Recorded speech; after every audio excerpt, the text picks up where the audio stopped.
ziua și bine v-am găsit la noul nostru episod Lego. Colecția Colecția completă de Lego. Collection complet. Complete collection. Și el e Cristi, eu sunt Robert Bobdea. Pe canalul meu o să punem și Păi dar trebuie să le aranjăm. și filmăm. Începem. Prima dată avem Omuleții mei de noștri. Lego. Da, noștri și accesoriile lor. Aici avem un rechin, Rar. o basculă, Basculanta Lego creator care am prezentat în episodul trecut. un porc și un urs, doi copaci diferiți, culoarea lor, coroanelor, un tun medieval, doi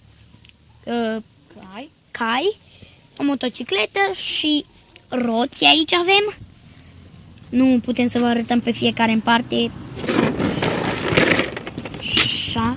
Piese de 2 puncte. Toate sunt originale astea. Vorbesc serios, nu mint, că eu nu mint.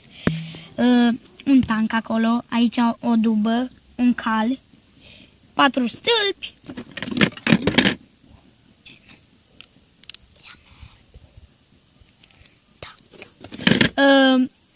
Un corp, roțile de la mașină originale și o scară originală. Este o scară de la un set cu pompieri. Mașină de pompieri. Piese cu un punct. Toate sunt aproape originale. Da. Aici găleata Lego. Care Scriuriaș Lego. Lego. Suntem Lego. Aha. Și înăuntru avem tot o stâncă, Insule, o rampă, palmieri și tot ce ține de tot ce. Da. Aici. O placă de 100 de puncte. Lego City, clar. 1, 2, 3, 4, 5, 6, 7. M-am plictisit. Și un tehnic. Lego tehnic. Da, și aici avem ce n-am arătat în niciun episod, pentru că am uitat că suntem proști. Nu. Ce să mai zic?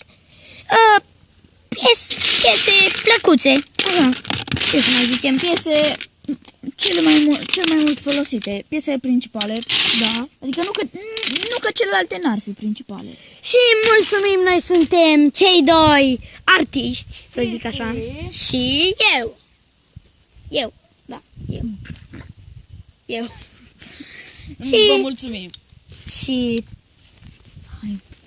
facem o petrecere, da.